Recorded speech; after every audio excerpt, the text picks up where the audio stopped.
ជំរាបសួរកូនទាំងអស់គ្នាអរគុណព្រះសម្រាប់ថ្ងៃនេះដែលកូនបានរៀននឹងអញ្ចឹងថ្ងៃនេះអ្នកគ្រូមាន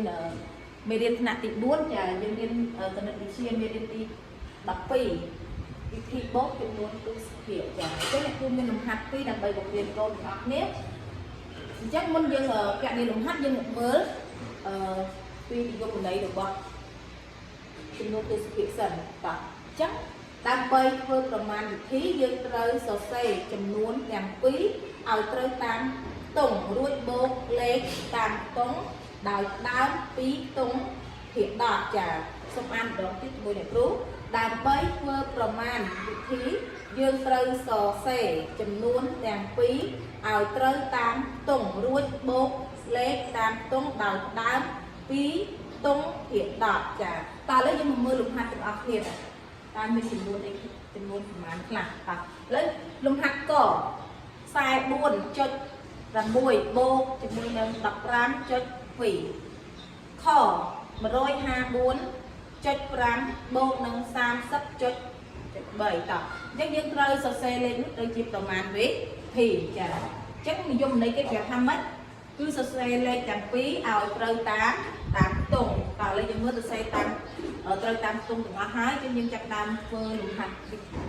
ចំណុចកអញ្ចឹងយើងមើល6បូកនឹង2ឃើញប៉ុន្មានដែរកូនចាគឺ5 8អញ្ចឹងយើងចាប់ដើមបូកបន្តទៀតទៅ4បូកនឹង5ឃើញប៉ុន្មានដែរកូនចា9ល្អណាស់គឺត្រឹមត្រូវតោះ4បូកនឹង1ឃើញប៉ុន្មានកូនចា5អញ្ចឹងយើងមើលអញ្ចឹងចុចនៅកន្លែងណាកូនចាអញ្ចឹងយើងចុចយើងទម្លាក់មកខាងក្រោមមកចាអញ្ចឹងឃើញចម្លើយឃើញ 59.5 8អញ្ចឹងយើងសរសេរមក 59.5 3ចាតោះឥឡូវយើងទៅមើលលំហាត់ខមកខ្ទង់ទៀតចាអញ្ចឹង5បូកនឹង3ប៉ុន្មានដែរកូនចា8 4បូកនឹង0ឃើញ4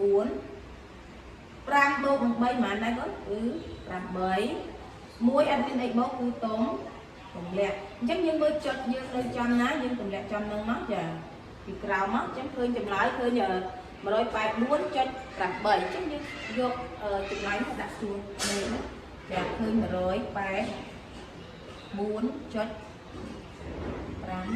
3ចានេះគឺជាចម្លើយ